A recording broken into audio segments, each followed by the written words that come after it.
Hello everyone, ఎలా ఉన్నారు? Welcome back. Maternal instinct ఇదొక నెట్‌ఫ్లిక్స్ డాక్యుమెంటరీ గైస్. రీసెంట్‌గా తెలుగు ఆడియోలో కూడా స్ట్రీమ్ అవుతుంది. తెలుగు డబ్బింగ్ అయితే బానే చేశారు. ఈ documentary run time just 1 ½ hour ఉంటుంది. ఇఫ్ మీరు బై హార్ట్ స్ట్రాంగ్ అయితే అండ్ ట్రూ క్రైమ్స్ చూడడం ఇష్టం ఉంటేనే ఈ డాక్యుమెంటరీ చూడండి. ఎందుకంటే ఇందులో మనుషులు ఇంత క్రూరంగా ఎలా ఉంటార్రా బాబు అనిపిస్తుంది. స్టోరీ వింటేనే ఒళ్ళంతా గగురు పుడుస్తుంది. నా ఒపీనియన్‌లో అందరూ ఈ డాక్యుమెంటరీ చూడాలి. ఎందుకంటే ఇదొక అవేర్‌నెస్ క్రియేట్ చేసే టైప్ ఆఫ్ డాక్యుమెంటరీ. అంటే మనం ఎలాంటి మృగాల మధ్య బతుకుతున్నామో అర్థమవుతుంది. ఒక మనిషి అసలు ఇంత ఘోరమైన పని ఇంకో మనిషికి ఎలా చేయగలుగుతార్రా బాబు అనిపిస్తుంది.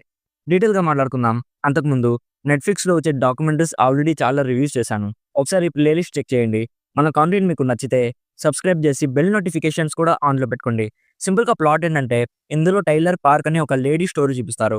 తను బేసిక్‌గా తన గురించి అందరికీ అబద్ధాలు చెప్తూ ఉంటుంది. లైక్ తన దగ్గర చాలా డబ్బులున్నాయని, జాబ్ ఉందని, లాస్ట్‌కి తన ప్రెగ్నెన్సీని కూడా ఫేక్ చేస్తుంది. సో ఈ డాక్యుమెంటరీలో తను తన ఫ్రెండ్ అయిన రేగాన్ హ్యాంకాక్ అనే ఒక ప్రెగ్నెంట్ లేడీని హత్య చేసి తన లోపల ఉన్న బేబీని బయటికి తీస్తుంది.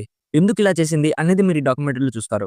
ఫస్ట్‌లీ ఈ డాక్యుమెంటరీ మెయిన్ గోల్ ఏంటంటే ఆ క్రైమ్‌ని ఎక్స్‌పోజ్ చేయడం మాత్రమే కాదు. ఆ క్రైమ్ వెనుక ఉన్న మనిషి నిజంగా నరరూప రాక్షసా? లేకపోతే ఒక మెంటల్లీ ఇల్ పేషెంటా? అనే పాయింట్ మీద ఉంటుంది. ఆ కంక్లూజన్ అయితే ఇవ్వలేదు. మన ఊహకే వదిలేశారు. నేనైతే డెఫినెట్‌లీ నరరూప రాక్షసే అనుకుంటున్నాను. ఎవరైనా ఇంత ఘోరమైన పని చేస్తారా? స్టార్టింగ్ నుంచి తను చెప్పిన అబద్ధాలు, తను ఫేక్‌గా చూపించిన తన ప్రెగ్నెన్సీ ఇలా ఒక్కొక్కటి చూపించి క్యూరియాసిటీ బిల్డ్ చేశారు. బట్ ఎప్పుడైతే తను చెప్పినవన్నీ అబద్ధాలని జనాలకు తెలుస్తుందో, తను అవి అబద్ధాలు కాదు, నిజాలని ప్రూవ్ చేసుకోవడానికి చేసిన క్రైమ్ అయితే అస్సలు క్షమించరాని క్రైమ్ గైస్. అంటే ఒకటి నిజం కాకపోయినా దాన్ని నిజమని అనుకోని, దాన్ని ప్రూవ్ చేయడానికి ఇలా చేసిన ఒక మంచి కథ గైస్.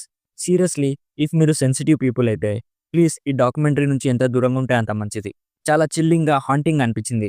ఇందులో విక్టిమ్ వాళ్ళ ఫ్యామిలీ మెంబర్స్ ఇంటర్వ్యూస్ కానీ, ఇన్వెస్టిగేషన్ చేసిన ఆఫీసర్స్ ఇంటర్వ్యూస్ కానీ, డాక్టర్స్ ఇంటర్వ్యూస్ కానీ ఇవన్నీ కూడా చూపిస్తారు. డెఫినెట్‌లీ వాళ్ళు చెప్పిన మాటలు వింటే షివరింగ్ వచ్చేస్తుంది. సో నాకైతే చాలా బాగా నచ్చింది. ఇలాంటి డాక్యుమెంటరీస్ తీస్తున్న నెట్‌ఫ్లిక్స్‌కి నిజంగా హ్యాట్స్ ఆఫ్. ఇన్ని రోజులు వాళ్ళు వాళ్ళ స్వార్థం కోసం తీస్తున్నారు అనుకున్నాను కానీ సొసైటీకి ఇలాంటి మనుషుల గురించి అవేర్‌నెస్ క్రియేట్ చేస్తున్నారని ఈ రోజే అర్థమైంది. ఓవరాల్‌గా ఈ డాక్యుమెంటరీకి నా సైడ్ నుంచి recommended 80% as a chilling, haunting and unimaginable documentary. So ఇది guys maternal instinct documentary review. Already ఈ డాక్యుమెంటరీ మీరు చూస్తుంటే మీకెలా అనిపించిందో కామెంట్స్‌లో మాతో షేర్ చేసుకోండి. వీడియో నచ్చితే లైక్ చేయండి. మరిన్ని రివ్యూస్ అండ్ రికమెండేషన్స్ కోసం మన ఛానల్‌ని ఇప్పుడే సబ్స్క్రైబ్ చేసుకోండి. Thank you so much for watching. Meet you in my next video. By bye guys.